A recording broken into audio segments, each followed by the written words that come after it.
The Voice Behind the Wall, Part 1. Ryan never believed in ghosts. He always thought there was a logical reason behind every strange event. Old houses made strange sounds. People became scared in the dark. And every mystery could eventually be explained. When he found a cheap apartment outside the city, he immediately accepted it. The building looked old, but the apartment was clean and comfortable. The landlord was friendly. But there was something strange about the way he looked at the building. Before giving Ryan the keys, the old man said, "There is one thing you should know. Try not to make noise at night." Ryan laughed. "Why? Are the neighbors angry?" The landlord didn't answer. The first week was peaceful. Ryan enjoyed the silence. After living in a noisy area for years, the quiet apartment felt perfect. Until one night, at exactly 3:14 a.m., Ryan suddenly woke up. 3 knocks came from the wall next to his bed. Knock, knock, knock. He looked at his phone. Las 3:14 am. Ryan waited for another sound, but nothing happened. He thought someone in the next apartment had accidentally hit the wall. He turned around and went back to sleep. The following night, it happened again. Time. Same 3 knocks. But he sounded louder. Ryan slowly walked toward the wall and placed his ear against it. For several seconds, there was complete silence. Then a quiet voice whispered, "Can you hear me?" Ryan jumped away. His heart was beating faster. He checked the apartment. The front door was locked. The windows were closed. Nobody was inside. The next morning, Ryan stopped his neighbor in the hallway. "Does anyone live next to me?" The woman looked confused. "Next to you?" "Yes, I hear someone every night." Her face suddenly became serious. "There is no apartment next to yours." Ryan looked at the wall. "That doesn't make sense." The woman lowered her voice. That part of the building was closed many years ago. Later that day, Ryan went to the landlord. "What happened to the room behind my wall?" The old man's expression changed. "You heard it, didn't you?" Ryan didn't answer. The landlord sighed. 20 years ago, there was a fire in this building. A part of it was destroyed. After the fire, one room was sealed. The old man looked away. Because someone disappeared there. Ryan felt uncomfortable. Who disappeared? Nobody knows. That evening, Ryan searched old news reports online. He found an article about the fire.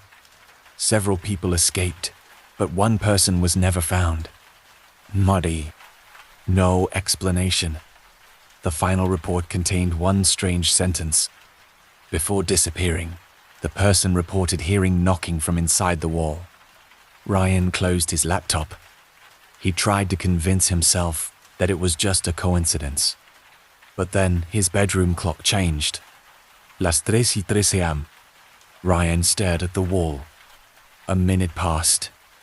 Then he heard it again. Knock, knock, knock. Ryan sat frozen on his bed. The knocking stopped.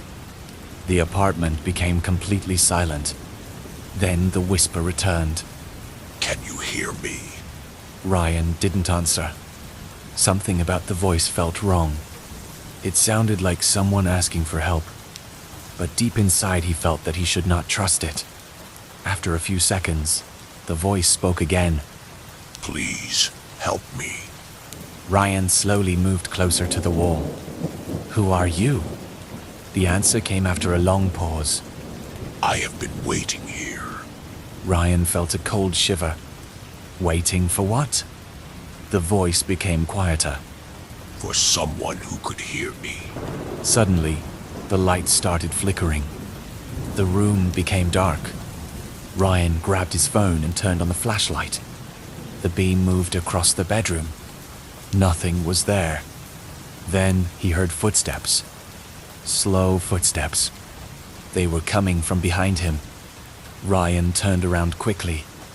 The room was empty. His phone suddenly vibrated. A message appeared on the screen. "Do not open the wall." Ryan stared at the message. The sender was his own number. He never sent it. Before he could understand what was happening, another message appeared. "IT is not trapped. IT is waiting." Ryan dropped the phone. A loud crack came from the wall. The paint began to split. A small hole appeared. Cold air entered the room. Ryan stepped closer despite his fear. Behind the wall was darkness. But it was impossible. The space behind the wall should have been only a few centimeters. Instead, he saw what looked like a long empty hallway. A hallway that could not exist. Then something moved inside. At first, Ryan thought it was a shadow. But then he saw fingers. A pale hand slowly reached through the opening. The skin was gray. The fingers were too long. Ryan immediately ran toward the door. He grabbed the handle. It didn't open. He tried again. Nothing. Behind him, the voice whispered, "You heard me."